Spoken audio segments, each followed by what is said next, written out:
Welcome back, everybody, to Compas FC. I'm Fernando Ramirez. Obviously, Champions League football has just wrapped up.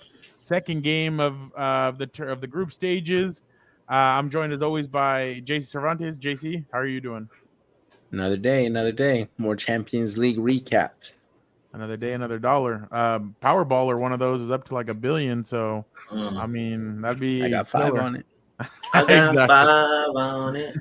And obviously, from the Red Light District, Eddie Rodriguez. Eddie, how are you? It's another beautiful day in paradise, champ. You know what And it it's is. and it's only gonna get hotter as the week goes on, I guess. Mm, So, mm. but we already know what it is. But obviously, like I mentioned, a lot of Champions League soccer. We'll get into some of that. We'll get into Newcastle upsetting PSG. I don't think a lot of people saw that coming. I know one person that did. Obviously, Lens upsets Arsenal. We'll get into could there be a surprise player headed to Real Madrid? We'll talk about that. And obviously, Barcelona getting hit with more news Barcelona. and yeah, and one team coming out and already saying, "Hey, we don't stand with that. We are behind this 100%." So we'll get into and the 2030 World Cup. What is happening? Why is it such a mess? We'll get into that as well, and obviously Infantino out. what's what's on social media, everybody's favorite segment. But let's get started. Manchester United lost over the weekend. They lose in Champions League against Galatasaray, 3-2. So, JC, right off the bat, just what went wrong for Manchester United?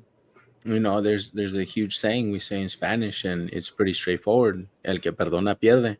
And that translates to the one that forgives loses. And when you got the game in hand, second half just started. All you got to do is a quick, easy layoff to a wide open Bruno. You could have passed it at any given time you wanted, and there it was. And everything kind of just unfolded after that. The domino effect happened, defensive errors.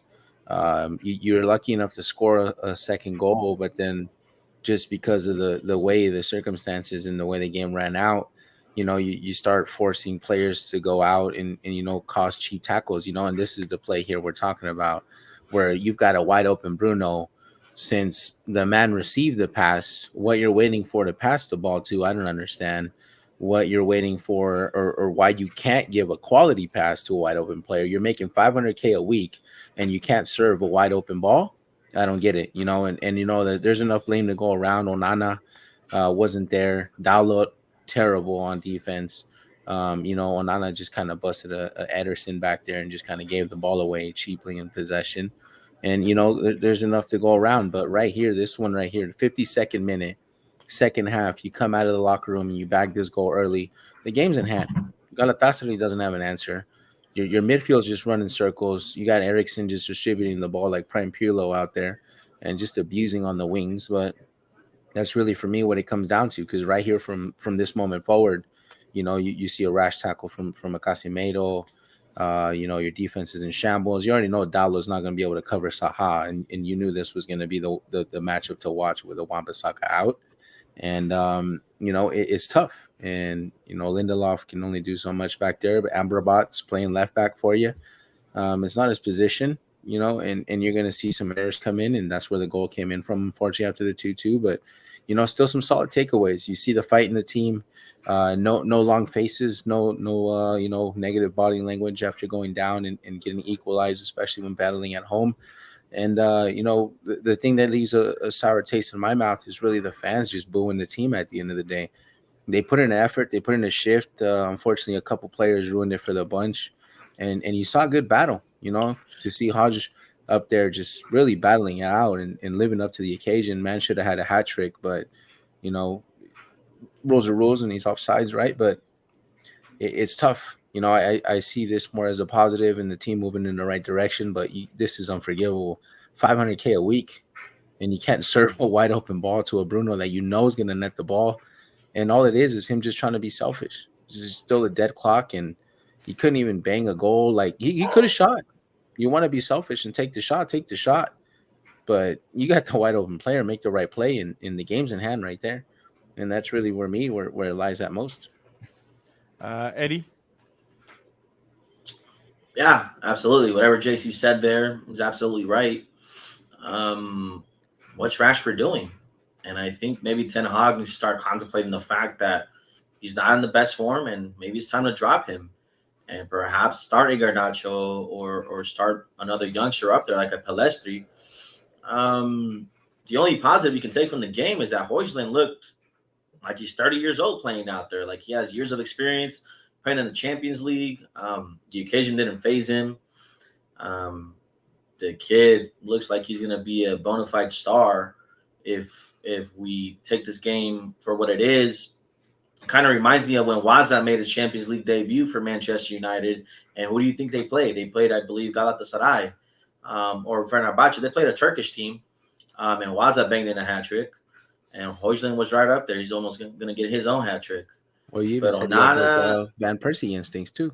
yeah, I mean, I said in the chat, he looked kind of like Robin Van Persie out there, strong, physical, making the right plays, holding up play. Yeah, I mean, that's the only positive you can take from the game. I mean, Onana's been in shambles since he's come to Manchester United. So, my question is, like, is this really an upgrade from De Gea? JC wants to argue that it is. I don't think so. I think that Manchester United have regressed in that position. This is a guy that's supposed to be able to play with his feet. We haven't seen that from him. He's at fault for Casemiro getting the red for giving a sloppy pass. Like the guy is just feeling the pressure for playing, playing in England, playing for Manchester United. Doesn't seem like he can cope with the pressure at the moment. Dalot, liability in defense. Varane can only do so much. Lindelof, had an okay game. Wasn't great, wasn't bad. I feel for Hannibal because the kid really put in a shift. One of the few bright stars of the game. Garnacho came in, great energy. Martial came in, looked like he was ready to put in a shift again. But like I've been mentioning to you guys all week, that the fact that we don't have Shaw and the fact that we don't have Wan-Bissaka, is really hurting the team, because a lot of what Manchester United were doing towards the end of last season was through the flanks, where Shaw was coming in, Wan-Bissaka was coming in, and like almost like inverted left backs and right backs to overwhelm the opposition. And you're not seeing that right now because Dalot is just a liability at this point. And Amrabat, as good as he is, he cannot play left back. We've seen it already during the Crystal Palace game, and you saw it this time when they played in the Champions League. If you're Galatasaray, did you deserve to win? I don't want to say you did. They missed the pen too. I think what was great about seeing Galatasaray play was just Wilfred Zaha finally getting his chance to play in the Champions League, and he showed out. I mean, he scored a goal, so good for him. Icardi missed a penalty, but then redeemed himself with the winning goal. So, or winning play, whatever we want to call it. I don't think whatever it is. But I can't see really much positives that Aaron Ten Hag could take back to the locker room, saying like, "Oh, okay, like, from the Crystal Palace game to this game, things looked a lot better." I can't see it. But again, I know people are quick to jump on that wagon where Aaron Ten Hag out and this and that. And I think Rio Ferdinand said it best. Either you believe in the process and you stick it out and you back the guy, or you don't and you're back to square one, where now you're blaming everybody else. And if it's not Ten Hag, it's going to be the new managers, the players, whatever it is. I think we need to still believe in the process if you're a Manchester United fan, and understand that Ten Hag, last season was a great season. And, by many means, he did overachieve, getting to 2 finals, getting to a semifinal, third in the Premier League. A lot of people didn't expect that. So I still think you give Ten Hag the time, and hopefully some of these injuries and some of this outside noise that's been happening with Anthony Sancho dies down, and the team can really focus on starting to get results. And it was good to see the reaction too from Mason Mount. I mean, 2 games running now, the Crystal Palace game and now this one as well. And even the Carabao Cup game. I mean, if you want to go there. And he definitely did show up well for the squad. He had a lot of open chances too in the box, and he just had to be a little more clinical and pick the ball up. And I just like to see that the players he's wanting to play with are getting the reaction. He's getting a reaction out of them. Mason Mount, Hodgland, Garnacho, Pastetti, Hannibal. All these guys are the guys he wants to play with are giving him the reaction. You got to bench Rashford and you got to bench Onana. I think the next game you bench both of them. I think you bench both of them. Depending who you play, yes, but I don't know. Onana is a tough one. But I feel like that's the problem with goalkeepers that play out of the back. You've seen Alisson do it. You got to be cutthroat, champ. You see what Arteta just did at Arsenal, where and look how that worked out. And look how that worked out. And then he put in we'll talk about that right now, but I mean, and look how that worked out. It didn't work out well. You got to be cutthroat. You got to be his goalkeeper that he swore by cost him a goal as well. And you got to stick it out, and it's one of those fragile things. You're not going to lose Onana's head in the locker room if you bench him, and he understands the position, thankfully, and he's not a diva and a prima donna like a lot of these English players like to be. But I still take away the silver lining that Ten Hag's players are sticking up and fighting for him. It's just that last fat rat that's still in the batch that's just ruining it for the group. Wonder who he's talking about there. Real quick, let's hear what Erik ten Hag had to say after the match. A lot of ums. I can't wait. I think we were twice up and we are controlling the game. And then, some errors, some fundamental errors we make, we normally wouldn't have in the game. And you can't allow them in this level. You get punished for it. So, and I mean, he said it, mental errors, you're going to get punished for those mental errors. But I mean, both of you guys are still, because I've seen a lot of criticism, especially on Twitter and stuff of him.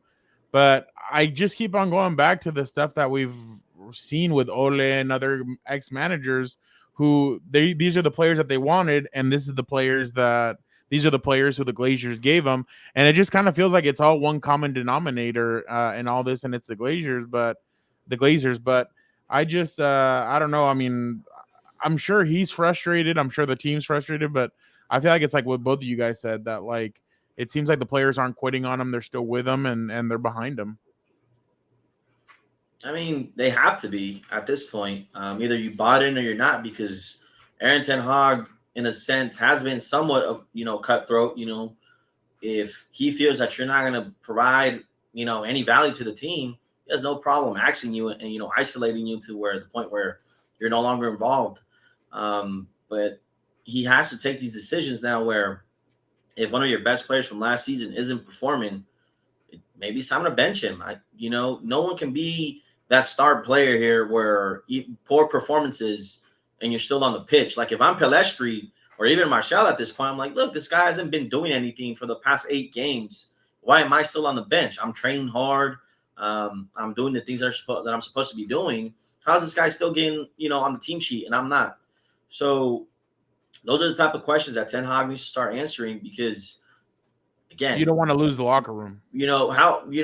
As much as I'm a Rashford fan, you can't keep telling me that, oh, he's so young and don't worry, give him, like, the guy's already 25. Like, no, like, this guy's supposed to be already ready-made, supposed to be ready to, put the team on his shoulders at some point alongside Bruno. He's been at the club since he's been, whatever it was. So, and if you're a superstar, you're gonna be able to do stuff no matter who the manager is. Like, no matter if it's this person or that person, like, you should be able to perform no matter what. And it's just like he hasn't performed. He's done some positive, but like some of the stuff that you guys have shown where he just, like that play that we showed at the beginning, like for him to miss that kind of stuff, like that's football 101. That he doesn't want to play striker. Okay, so then Ten Hag says, all right, we finally got a striker in Højlund. Now you can play on the left wing, right? We haven't seen any production from him.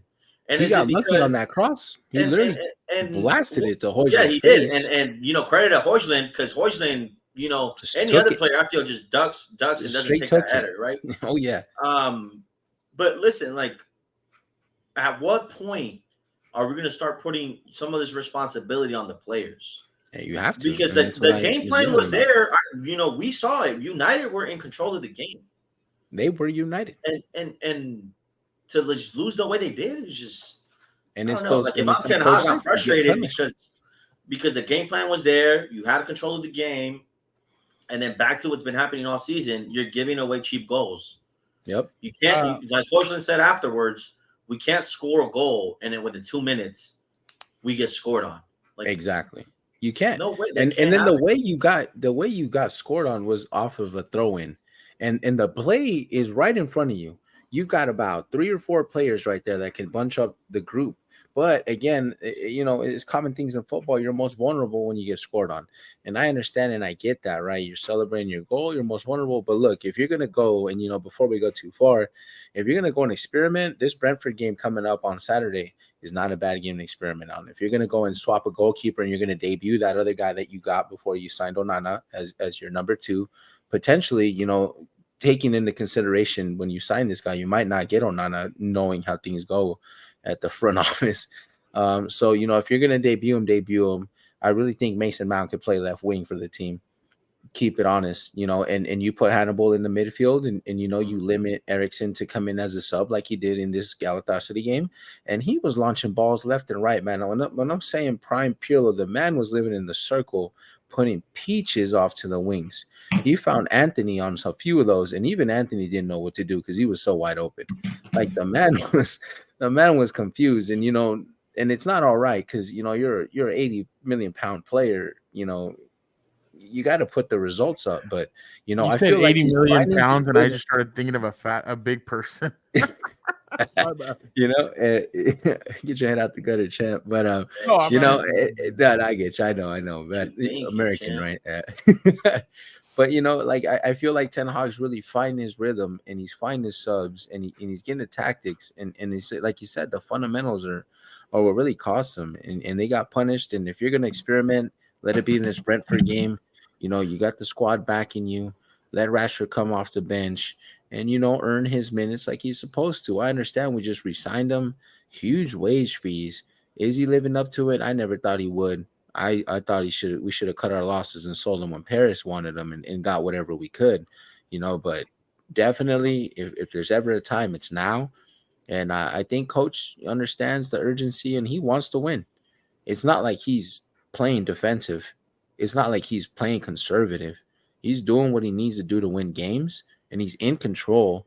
And he could have gone out there and done a true pet masterclass and paid the bench. He could have gone in here versus Galatasaray and just play the alternating squad, let the youngsters start, and let's go do what we do like he did for the Carabao Cup. But he didn't. He took the game as serious as possible, and he dominated. Unlucky, unfortunate. You can't give up those cheap goals, and you definitely can't miss a 1v1 pass. One question for each of you. Same question, but just real quick. How impressed are you, JC, with Hoyland? Oh, stud. It's tough for a season to go and live up to a transfer wage like that, and it sucks for me. And I said a long time ago, I hate the fact that we overpay for these players because it puts a lot of pressure on them. He's got a great upside. I'm not going to compare him and put him in any rankings just yet. That's smart. Is he showing signs of what could be? 100%. He looked like Robin Van Persie on that second goal where he shimmied and he turned on the center back, and then he just banged in a strike. He just banged it in. He wasn't scared, and he put the laces through it. But I'm really impressed. Eddie, same question. Yeah, I mean, he's made me into a believer, champ. I was skeptical when we paid that much money for him. He's a young striker that only banged in like 7 Serie A goals. Wasn't really proven. And you know how hard it is to score goals in Serie A because they care more about a clean sheet than scoring a goal. So I had a lot of question marks over the kid, but this game right here was almost like his coming out party. Like, I'm here. If someone needs me to take the responsibility, I'll put it on my shoulders. We've already seen a lot of leadership qualities from the kid. He apologized to the fans. Onana did the mistake. He's the first one to go out there and try to get Onana to focus on the game. He's the one battling out there trying to, push the line forward. So, yeah, I've been really impressed, and I think sky's the limit for him. And I think he's a great representation of what Ten Hag wants in a player, right? Desire, hunger, similar things that Van Gaal wanted back when he was in charge, So, sky's the limit for Hoyland, and hopefully Ten Hag can maybe get the lads going and start getting these results, because we know this is a results-driven league, and if you don't get results, you're not gonna last very long. Well, there is one person that knows exactly how to fix Manchester United, so let's go to him now. What's the solution? Buy Ronaldo again.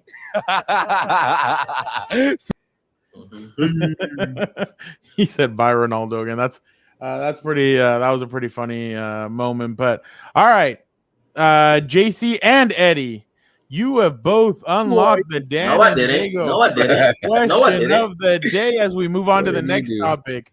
He said, "Who is laughing now as Newcastle beat Not PSG surprised. 4-1?"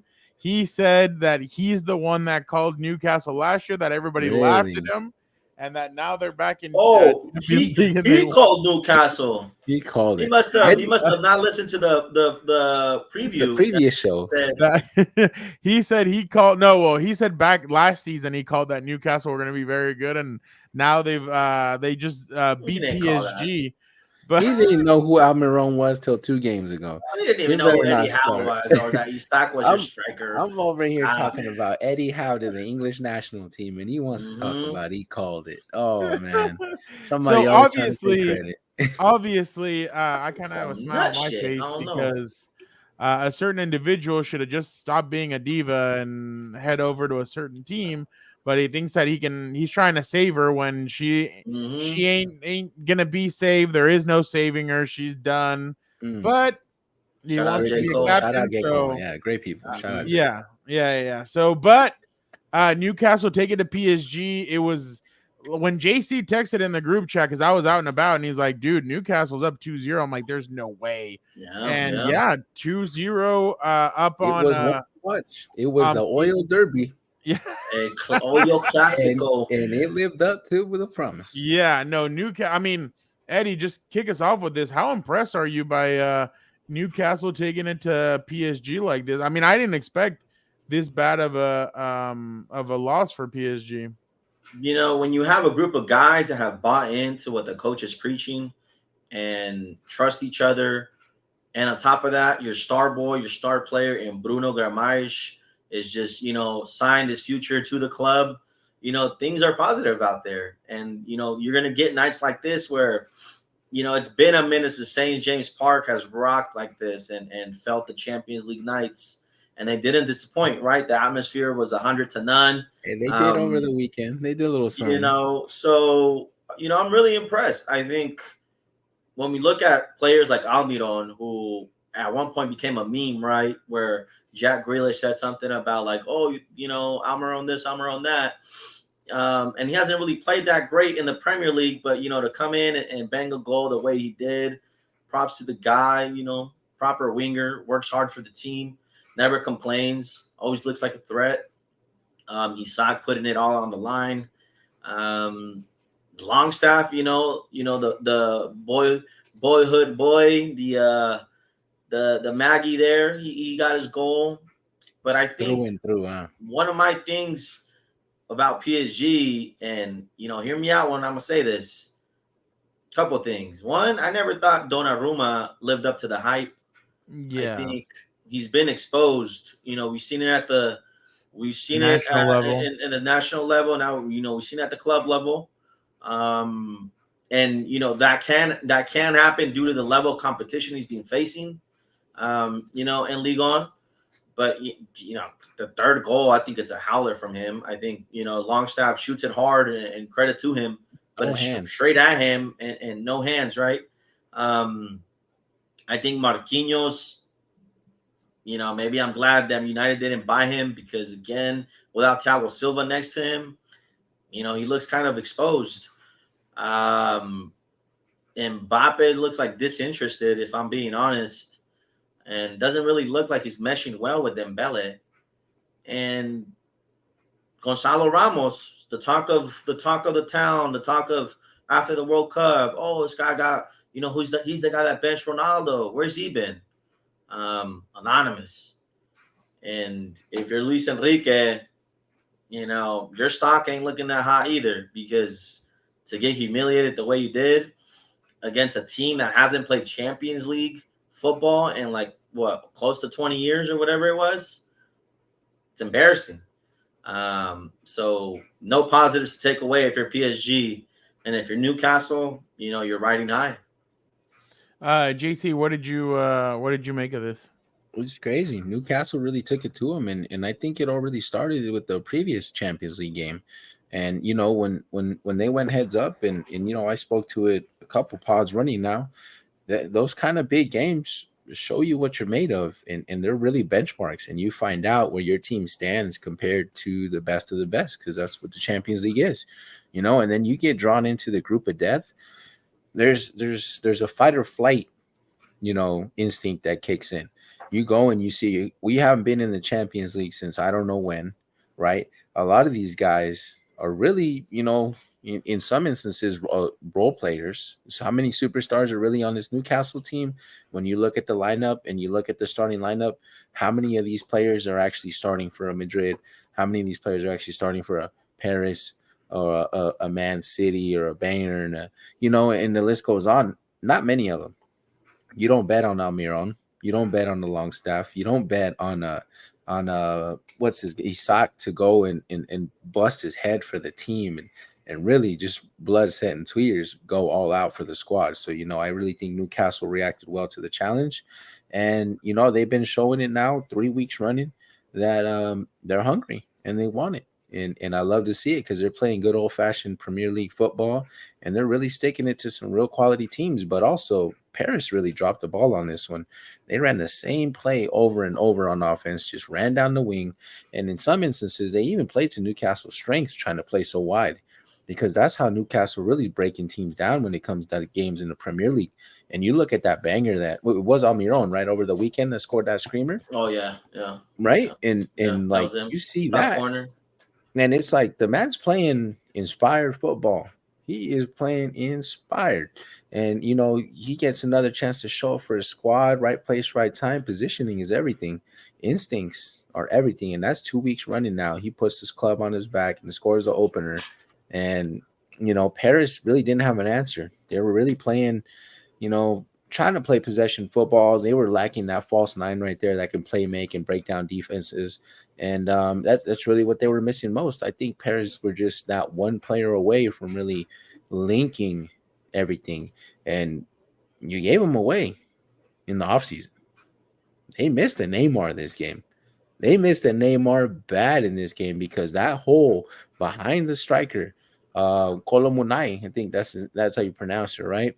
Mm-hmm. Quality striker playing out on the wing, flipping back and forth with Mbappe, and then Gonzalo Ramos comes in, doesn't get services because they double tripled Mbappe, so it's on him Dembele to go ahead and win 1v1 matchups and swing a quality cross into the box, but all he's doing is dropping his diagonal in to nobody, to a double team Gonzalo Ramos. There's that false nine there, that playmaker, that center forward, and you gave him away. You can't replace a Neymar, right? That's a phenomenon right there. 1 in a trillion, 1 in a billion, whatever you want to call it. But you got to give yourself a chance, and you got to have some kind of kid out there in the academy, somebody you can bring in. They had that young gun. I think he was like 17 years old. Vitinha, Okay, Vitinha, right? The Portuguese guy. Forgot they that subbed kid's him on, name. but the game was too far gone. No, some other kid, but he was in there. And he wouldn't. They weren't getting the quality balls, and honestly, the guy that gave the assist to Lucas, that kid. Yeah, the chipper, that little chip backspin ball, and that was nice. But showed a little bit of quality. Still, controversy aside, it wasn't a clean win from Newcastle. I thought 2 goals should have been drawn back from Newcastle. Even that goal from Paris could have easily gone either way. But they use their VAR, cyber tech or whatever they want to call it these days, and they called it right. At least they're using the right rules. But any handball in the box, you kind of got to call it, from what I remember, the UEFA. And Newcastle on one of those, but they still scored 4. You take away two, they're still winning 2-1. So shout out Newcastle, not taking anything away from them. But Paris, you messed up giving away Neymar. You really missed him today, and you're gonna keep missing him. Luis Enrique is going to have to find an answer soon. Speaking you of gotta Luis hold your breath Enrique, for January. he was asked after the match, "Is it difficult to coach PSG?" Luis Enrique, what kind of question is this? These are difficult games to go through as a coach. I think our attitude was very good. I think the result is a bit unfair, not totally unfair, but it's excessive. By the way, I congratulate Newcastle. It's a proper answer because it is a little unjust. 4-1, they deserve to lose the game, but 4-1 is kind of much, and it's just part of the growing pains, I guess. And Paris is all results, and they're gonna learn the You know hard what way. the annoying part is? That we're about to go through that saga next offseason again. He looks like you guys said. He looks disinterested. Right now, they're fifth in league. In their league, they're fifth. He looks uninterested, checked out. Like, and then the saga's just gonna go over back into it. They're gonna offer him a huge deal. He's gonna go through. I'm talking about Mbappe, and we'll see what happens. But I'm sure he's kind of regretting not leaving, especially with. He should have left when he had the chance, champ. Honestly. Yeah, I get it. You're from 2 Paris. seasons You're a ago. Paris kid. He should have done it as soon as Madrid won that Champions League trophy. You don't even think about it. It's like Jude Bellingham. Did you think about going? Nope. As soon as they said Real Madrid, my heart was set. Liverpool, and hey, champ, let me tell you something. I have the sources. I'm a DM Jude Bellingham. I'm like, hey, bro, just answer me a question real quick. Were you in contention to go to Liverpool? Hey, you know what? I feel like you guys have the script in front of, or the thing in front of you, because that's what we're going to.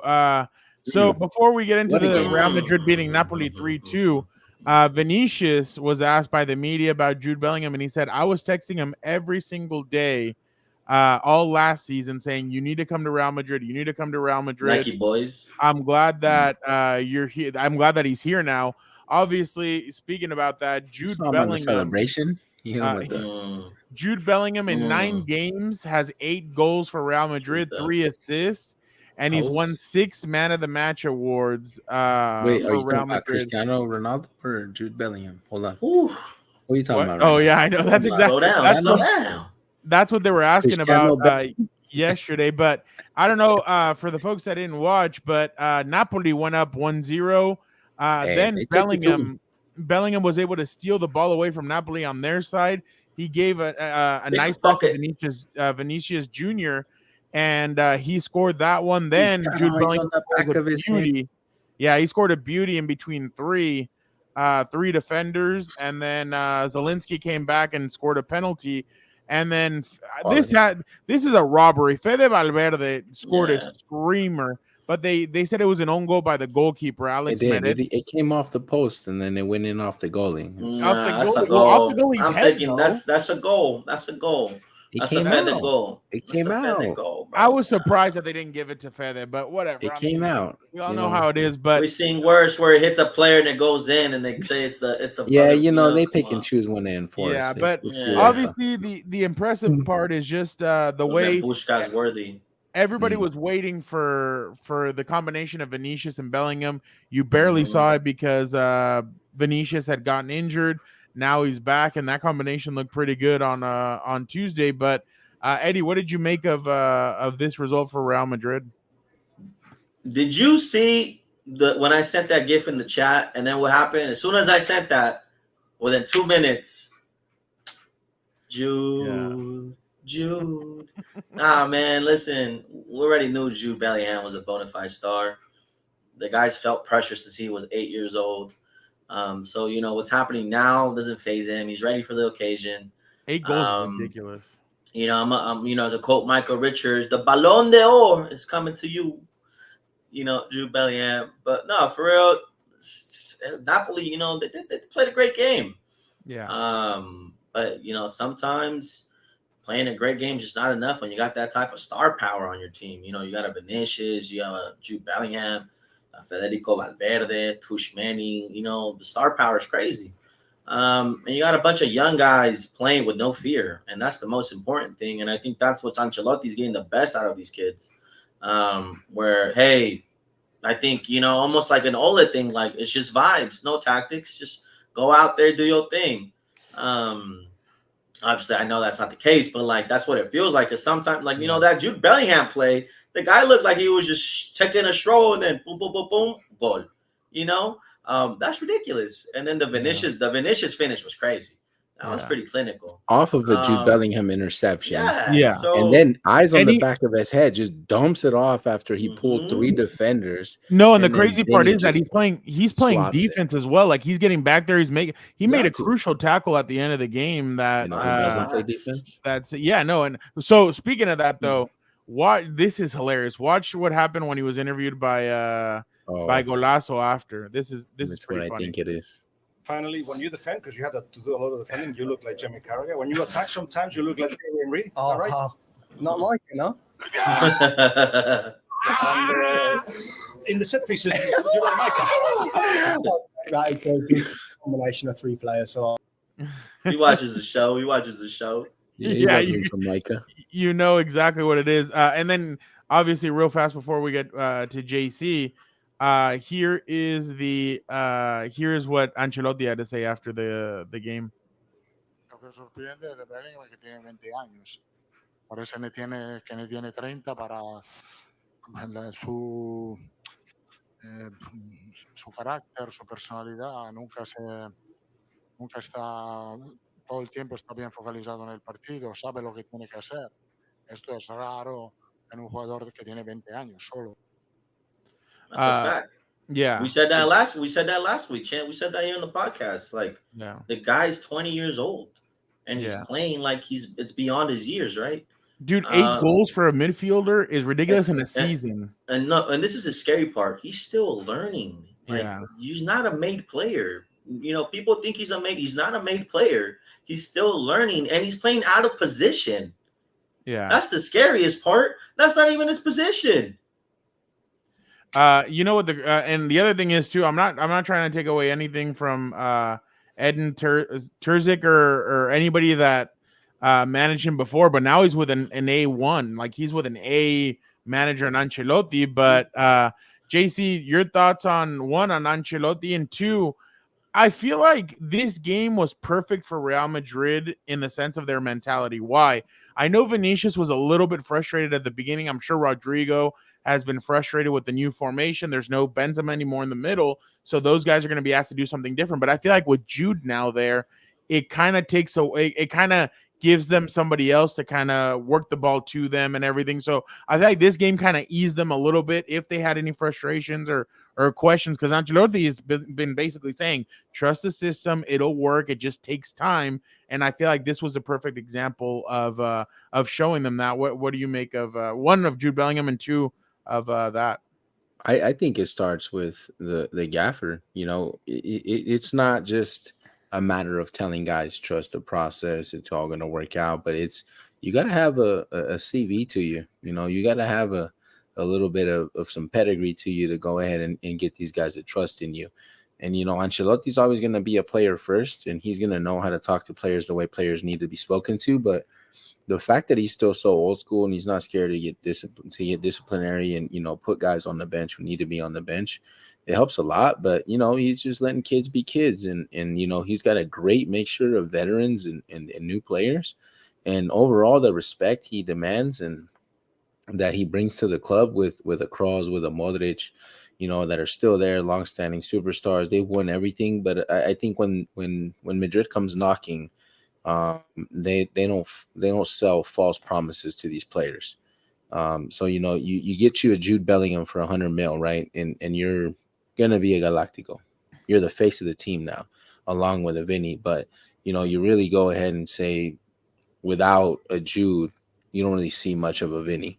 And you're coming in to fill some big shoes. You're wearing Zidane's 5. You're going to fill Benzema's place. And you're playing with a pretty raw front 3. But with a Rodrigo who still can't finish 1v1 opportunities. Although he takes them. And I give him credit for that, because he could easily choke, turn around, pass the ball, or try to dribble and go in circles and not even finish the play. So I give him credit for that. But, you know, Ancelotti still knows and will forever know how to get the most out of these players. And that's why he's going to go down as one of the best of all time, because you can give them a pretty raw, talented team and turn them into champions, you know, and you can take them and you can give them a washed up team who everybody said they were done. Zidane wrote them into the dirt, and I said it too. And what did Ancelotti do? With the same exact team, went back and won another Champions with an old Kroos, with an old Modric, with an old Benzema, with a baby Vinicius, with a Bro, baby they gave Rodrigo, him Everton, Casemiro. for God's sake. They gave him And Everton, and what happened? he He were almost out had of him qualifying for Champions League, They were and out of then relegation. Ancelotti leaves, and then now they're fighting relegation. Like, and with a small transfer budget. And you have to understand, Everton's transfer budget does not compare to what you get in a Madrid, what you get in a Milan. Everybody needs to watch out in 2026. Brazil is going to be, and nothing to take away here. Bruno. I want to give a big old shout out to Osimhen for being the ultimate professional. He could have thrown a temper tantrum, and he could have been like, "Nope, y'all are on your own. Figure it out. I don't want nothing to do with this club." He submitted his statement. He said what he had to say, and he said, "Let's go play football." Man, that dude jumps up high. He played a shift, bro. Yeah. He put in work. Yeah. The defenders did not know how to deal with him, and unfortunately, he didn't see enough crosses. And if not, Madrid would have big problems because they're pretty bad in the air. It's just Rudiger jumping at the end of the day half the time. Kepa's not great in the air, never has been. He doesn't really have the hands to go up there, and he's kind of scared. That's exactly what people were saying. But even then, when they criticized Kepa about this, who's the first one to go out there? Ancelotti, talking about nobody's perfect. He doesn't play the ball well in the air because he doesn't measure 2 meters, which for American readers or users are 6.6 feet. He doesn't measure. He's not Thibaut Courtois. He's not 6'5", so he doesn't play the air well. Yeah, it's just fair. No keepers anymore play the ball. He has never played the air fair. Players don't even jump anymore to header, which is frustrating to me because it's a simple effort play and you're battling for possession. But shout out Osimhen. Napoli really took it to Madrid. That 1-0 could have really gone bad because Napoli playing at home are a force to be reckoned with. And you think Osimhen kind of looked over at Jude, Tony, Fede, and said, "Hey." I think he knew what it was. It was an opportunity for him to really go out. It was a dress rehearsal for him. I don't know. There's a lot of suitors. There's a lot of suitors out there. I know no team ever would say no to a player like Osimhen, a quality team. You can see him start anywhere: Bayern, Paris, Madrid, United, City, Chelsea. Name him. He'll start anywhere, striker, and he'll win and he'll do work. Inter Miami. He's too good for that. I'm sorry. Okay. Stop, guy. We're talking quality here. Speaking of which, you're saying when Madrid comes calling, you answer, right? That's what they say. Santi Gimenez. Don't play with me. Be headed. Don't play with me. He was in Madrid for the Atletico match today against his squad. He went to go see Fernando. Yeah, he took a picture from there, from the Santiago Bernabeu. So that's one thing that he mentioned. Then El Chinguirito was able to get a hold of him. Let's see what he said. Get out of here, Chinguirito. El Chiringuito que debería jugar en Madrid. Mira lo que dijo. El Madrid está tardando en ir por él, que no te vale 60 millones. El nombre. ¿De quién? Lo digo. Santi Gimenez. ¿Te gustaría jugar en el Madrid en España? Obviamente, es un club grande, claro. Su sonrisa le delataba. Santi Gimenez. Porque lo tiene muy claro. ¿Te gustaría jugar en el Madrid en España? Obviamente, es un club grande. Santi. Hey, and they all laughed at him when he first brought it up at the end of last season. Yep. When he told them all, they were all joking, laughing. The only thing I have a problem with, and the thing that bothers me the most, is that they're trying to draw these Chicharito 2.0 comparisons. We want to nickname him Chicharito 2.0. Stop. No, it doesn't even come close. It doesn't compare. They are both strikers, but they are two completely different players. You have a guy that's, how old is he? 21? 22? I'll look it up right now. 20. Go ahead. He's under 23, 20, bro. I think he's 20. He's under 23. He's 22. Right? 22. 22? 22. Yep. 22, bro. Chicharo at 22 was still fighting to his birthday's April 18th. He's fighting to get first team minutes at Chivas at 22. He didn't burst onto the scene until way later, man. And of course, it was because of a lot of injuries and call it what you want. But Santi's got his opportunity, and he's running with it. Chicharo has never scored that many goals, has never been involved in that many goals, has never been that technical, has never had that vision. Has never been the focal point of a team, bro. Like Santi Gimenez is the focal point of that Feyenoord team. And you saw it in the Champions League. I think at Bayer Leverkusen, he him. was the focus of that team. That's where he had his magic powers because he was dating. It's a low pressure situation. It's a low pressure situation at Leverkusen. I wouldn't say it's that. not Chan. the same. I mean, it's not the same as Leverkusen right now. Like No. Santi Gimenez right now. Santi Gimenez is a lot bigger than in Europe right now, especially because of all the teams that are after him. You know, and you're talking a half season over 20 goals. He's already got 9. Yeah. Right in the Dutch league.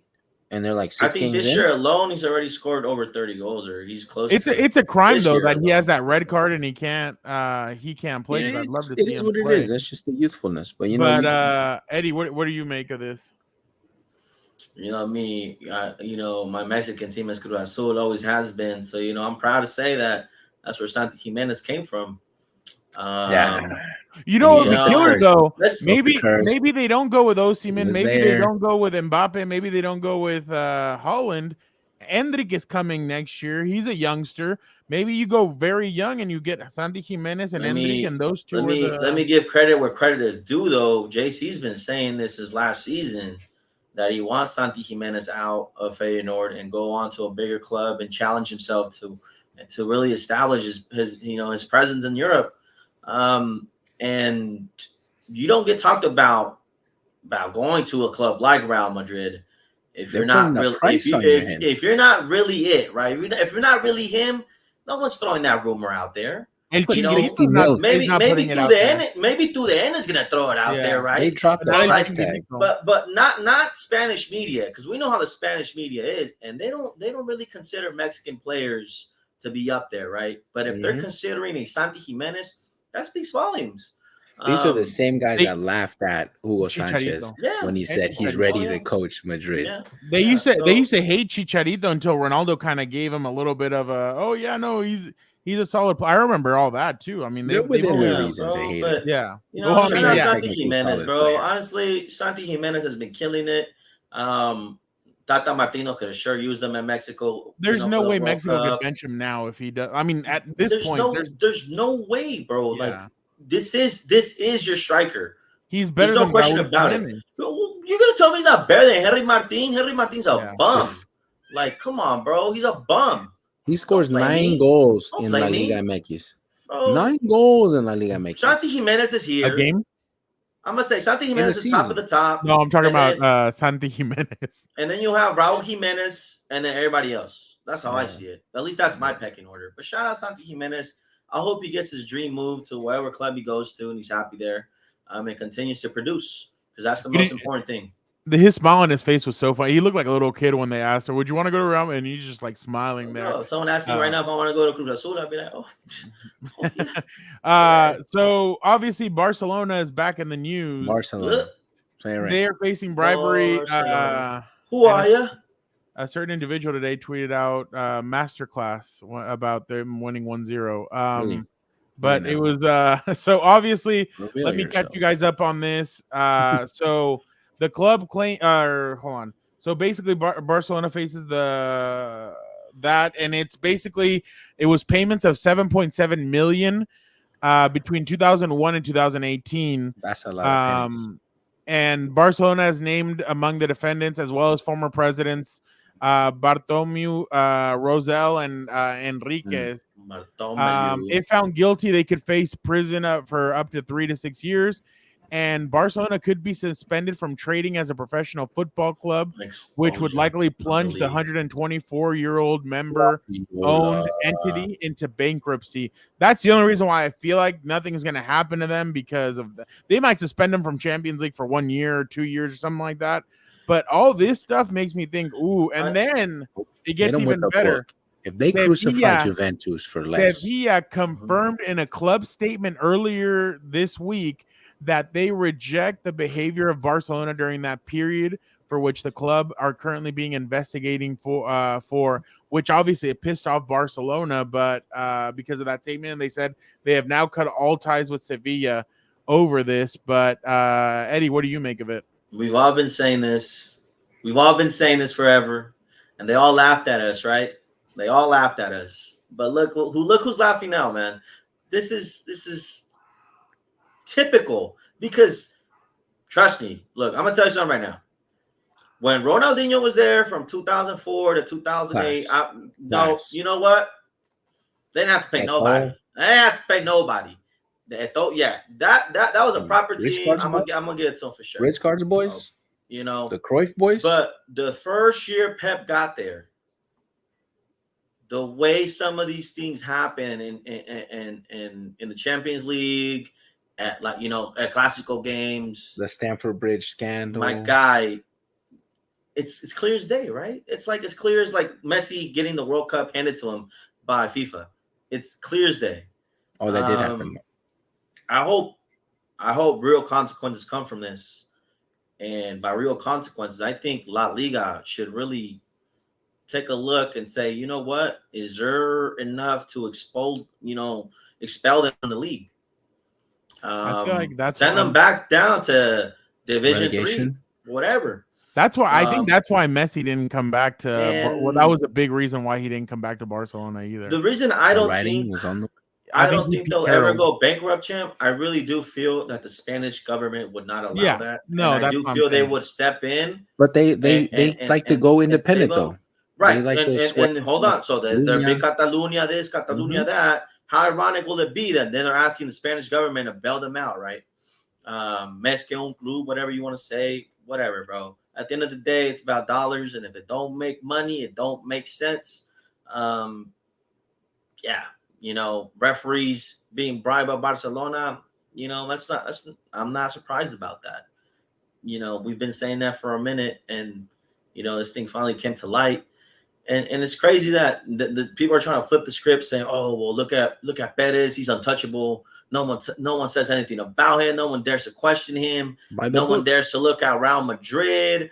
And I'm like, "What are you talking about? Like, where have you said, oh, look, Madrid's cheating, Madrid's doing this, Madrid's doing that?" Like, my guy, they're getting dogged by Barcelona forever from 2014 from 2014 till like JC said, till about the last Champions League that they won. They used the same day. The only thing that they bought was Militao, Vinicius, and Rodrigo. This is what's funny. This is what reminds me of that Piqué Iker Casillas clip. He's like, "Máquina, ustedes no cometieron una falta ni un penal en 2 años." Like, what? And then Piqué just stays quiet because, bro, even Casillas was like, no. There's something wrong there. There's something fundamentally for translation wrong. Purposes. Casillas told Piqué that they hadn't committed a foul in 2 years. Yeah. How is that possible? A professional football team doesn't give up a penalty for 2 years, and your main center back is Piqué. Yeah. You're not Philip Lam. You're not Philip Lam that never got a red card or something like that or whatever it was. Like, come on, bro. Yeah. Who are you? Yeah, who are you? JC, what do you just quickly? What do you make of this? No, honestly, I think this all just depends on the teams. Sevilla, they're the ones that have the biggest stones right now. Sevilla are the first one to raise their hand. Oh no, actually, it was Real Madrid. Remember they released that video? No, so hold on. Very big. The teams need to get together. If they really, it's going to come down to the teams. They need to relegate them. They need to strip titles. They need to strip points the same way they did Juventus. It's real cut and dry. It's already there. What we do to teams that cheat in this game is already set in stone. Juventus got caught again, and it happened again. But this time they were lucky enough to not get relegated. They just dropped them low. It wasn't as bad as the first time. Here we are, right? But Atletico needs to get on their high horse because remember, Atletico didn't win a couple league titles because Barcelona, UEFA was in there battling out, getting these results the way they were getting them. And it's all on the teams. They need to stop, fiddling around and beating around the bush, and let's get straight to it. Let's do this. Let's strip some titles. And Fraudiola, watch out, champ. You're next. We never wish bad on anybody who doesn't deserve it. And even then, it's not like ours, but it is what it is. You're a fraud, and you get too much credit. And look at your team now. Yeah. No, well said. I completely agree with that. And then obviously, just real fast before we move on to our last thing, this happened today. So, I mean, we all know how this goes. Cancelo had a handball that was overturned by VAR. They call it a handball in regular time. They go in there, clearly hits below the shirt. Because sometimes some people will go and say that the shirt counts as, part of the body, and you've heard that said before. But come on now. I'm surprised ESPN FC put that out there. I'm very surprised about that. They were arguing that it hit the Porto player first in the hand, and then it hit Cancelo. Clearly chested it down. Look at the Madrísimo on the right. You say it has Messi and the referees, and it says, "Thank you for your service. Your account will be credited soon." But yeah, it just it's very just interesting. It's mind-boggling that that's still happening, bro. Lastly, the 2030 World Cup. The final they've already announced will be at the Santiago Bernabeu. That'll be interesting in Madrid. Obviously, we haven't even announced the 2026 final. I know. We're talking about 2030. Oh, and you heard about that, right? That's so Jerry Jones is up front. Well, he was just at Jerry's World. Real cozy out there. Yeah, Infantino out, bro. He said it's kind of nice out here. Infantino out. So basically, this is the crazy part. So because it is the 100-year anniversary of the World Cup in 2030, who cares? Uruguay, Argentina, and Paraguay will have the opening game because I guess that was those founding were the members, locations founding members for 20. Yeah, the founding members in 1930. So they'll be each having a game while everybody else is in Morocco, Spain, and Portugal getting ready for. So now all 6 teams are qualified for this World Cup: Uruguay, Argentina, Paraguay, Morocco, Spain, and Portugal. That's my are problem. all qualified for this. That's my problem right there. So that's crazy. And then obviously, Hercules Gomez says FIFA is a joke. I'm surprised he says it there and not when certain individuals win World Cups. But hey, we digress. Hey, what happened to this blue check mark? Look at him. He ain't paying for Twitter Blue. Yeah, he went rogue, huh? Took it away from all of us. But JC, just what do you make of this? Of what they're coming out and doing starting with the whole structure, expanding out more countless games. Already this last World Cup, more games that Eddie's gonna have to be at the bar for. Look, man, like we didn't have that many quality games this last World Cup until the knockout stages, and even then, the round of 16 was underwhelming. The whole World Cup this last time was underwhelming. More drama. The drama behind the whole thing, it was more exciting to find out if we were even gonna have a World Cup or not. Like, call it what it was. And now, automatically you got Argentina. Whoop-de-doo, 2030, right? Messi's going to go get him another World Cup because he's already a shoo-in, right? But it's stupid. 100 years, who cares, bro? Who cares? 100 years. What does that got to do with anything? All the way over there and then having it's turning into a participation trophy. Yeah. This is getting worse than the Balón de Oro. Like, come on, man. Like, it's getting to that level. Like, I hate it. How do we have the final already announced? Yeah. It's dumb. It doesn't make sense. It's frustrating, as a fan. Like, not only do I got to go and wait for the good games and pick and choose, it's already rough. What's it going to look like? And nobody's even going to have to qualify or battle to qualify anymore. The integrity and quality of the game is just going less and less and less. Participation trophies everywhere.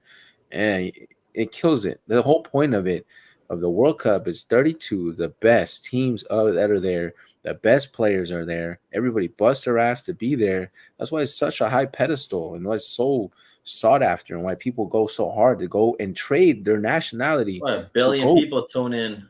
They not even that nationalities, bro. Like there's no converting to make a World Cup. Like, even that's for how big it is. Even for 2026, the United States, Mexico, and Canada have already qualified, so they don't even need to qualify in the CONCACAF. I think they're still going to take 3 or 4 teams from the CONCACAF. So that just means that Cuba, all the CONCACAF gets to go. Oh yeah, all CONCACAF gets to go. So it's interesting. But Eddie, what did you make of this? Yeah, I think it's stupid. Complete joke. I mean, it doesn't even make sense. Spain, Portugal, and Morocco. Like, bro, what? Like, I think Spain alone could have hosted it. Portugal alone could have hosted it. Maybe Morocco couldn't have hosted it by itself. Maybe Morocco did need someone else, right? You're gonna have to be flying all over. What major stadiums do you have in Morocco? Come on. But just the fact that the opening games are gonna be held, in Paraguay, Argentina, and Uruguay. Uruguay. I don't understand, man. And if they want to start celebrating 100 years this, 100 years that, then announce the 2026 final to have it at the Azteca. Azteca's going to host its third World Cup finals. Why don't you do that, huh? History. We're talking about football heritage. That's football heritage right there within itself. Imagine 100,000 plus fans packed in. They're already remodeling it. Do the Rose Bowl. Yeah, the Rose Bowl. There you go for sure. But that's an Olympic stadium, man. Big dog. Yeah, Infantino out. I'm telling you now. I've been telling you for a minute. Infantino out. He's just another Sepp Blatter. Infantino out.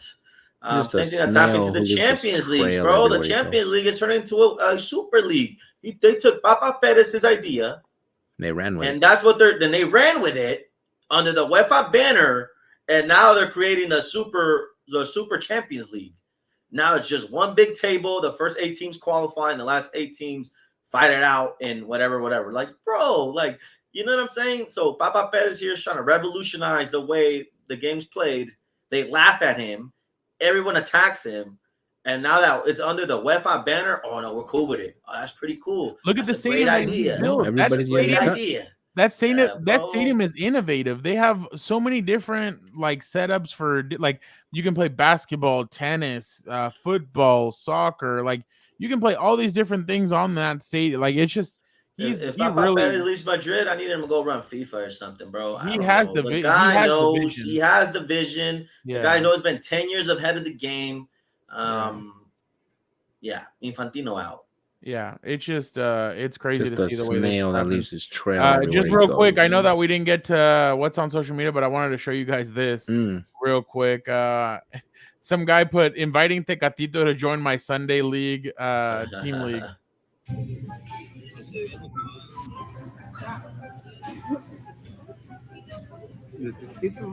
Tecatito, ¿no quieres ir a jugar el domingo con nosotros o qué? That's dope. I didn't think he was gonna have the stones to ask him, but he really did. That is hilarious. Tecatito looks pretty cool. Yeah, out here in his chancla shopping at Costco. He's chilling, Sunday league quality. That's where he belongs. Stop, bro. That's where he belongs. Stop, bro. Go play. That's where you deserve to be. Scrub. That's crazy. By the way, speaking of scrubs, AC Milan played today and they tied. I'm surprised 0-0. I was surprised. Very surprised. I don't know. I was just really surprised to see that result, especially with a certain player playing. We got another Dan and Dago question. We got time. I know you got another one. No, that was it, huh? Well, no, yeah, that was basically. I mean, he had another one, but that kid basically answered it. He said, "How dumb must Eric Ten Hag feel letting go of the goal?" All right, before we finish, I think we want to run these Premier League games. Yeah. Let's see. Let's do it. Let's run those real quick. You know what? You're right. Thank you, Eddie, for that one. Let's see real quick. Let's get into it. Track. I'm gonna start keeping tally of these. I'm in the negative. Yeah. All right. Luton Town. Hey, shout out Spurs. Everybody's surprised last week. Luton Town won. They're facing Tottenham this Saturday at 4:30 a.m. Rolling in hot. Got Spurs. JT. Come on, you Spurs. Shout out Ronnie. I love that guy. Shout out Hinge, man. If you know, you know. He's hilarious. JC, who you got? You got Spurs, man. Come on. Fulham, Sheffield United. Whoever wants to take it. Who'd you say? Fulham or Sheffield United. All right. Fulham. I'm gonna go Blades. All right. Wow, they just re-signed Paulinho. I'm gonna go Fulham. Burnley, Chelsea. Chelsea, man. Chelsea. Yeah, Chelsea. Full 11. Man United, Modric. Brentford. United. We're going to rotate some players. United. Everton, Bournemouth. Everton. Crystal Palace, Nottingham Forest. Nottingham. Palace. Brighton, Liverpool. Draw. Yeah, Liverpool saw some red. West Ham, Newcastle. They're rolling in hot. Newcastle. I'll go with Moyes and the boys on this one. Ooh. You're going Super Edson? James Ward-Prowse, sir. Wolves and Bowen. Wolves, Aston Villa. Villa, man. Villa. Black. And the big game of the weekend, No, it ain't. Arsenal at Man City. Arsenal. Eddie, are we going Sunday? I think so, champ. I think so. Ooh. Let me clear my Palm Pilot. But yeah, for sure. I mean, I think let's give it to Arteta, bro. Let's give it to Arteta. I think he's gonna get a result. Kidding me? After the blunder with Lens? Come on, man. Oh no, Choke wait! I City. thought Saka went down. If Saka went Saka. down, no, yeah. If Saka went down, no. I think City squeak it then. What do you think, JC? Yeah, man. Saliba ain't it like that. Mm. Yeah, Holland's gonna run amok. Oh, you think so? Gabriel. Real quick, just for people wondering what Eddie was talking about. Don't you and your lady come on through, man? Let me check my Palm Pilot. Look like I ain't doing shit. That's right. Gotta love Cat Williams. But we appreciate you guys for hanging out with us again for another great episode of Compas FC. Don't forget to like, comment, subscribe. If you guys have questions for the fellas, they will answer them. Again, we appreciate you guys checking out the show. We will be back next week with just more action, more jam-packed action. Definitely some good stuff happening right now in the world of football. But again, don't forget to check out everything on Compas on the Beat. What's up, Bolts? Dan and Dago and I get into the JC Jackson trade. House of Horns, the Eagles, and the Rams face off this weekend. Will the Eagles stay undefeated? Make sure you guys, will the Rams upset them? Make sure you guys check that out. On regular Compas on the Beat, what did we do this week? Oh, are the Bills for real? Are they the team that beat the crap out of they beat the snot out of the Dolphins? Are they legit, or was it just the Dolphins' bad day? We discussed that. No, that's who the Dolphins really are. We discussed that. I mean, come on, bro. And Dan and Dago said that the Bills saw the limitations of Tua and they took advantage of them. So, but again, we appreciate you guys so much. Thank you guys so much. Have a great weekend, and don't forget to come back next week because we will have another jam-packed show for you. Thank you guys so much. Have a good one, and we'll be back next week.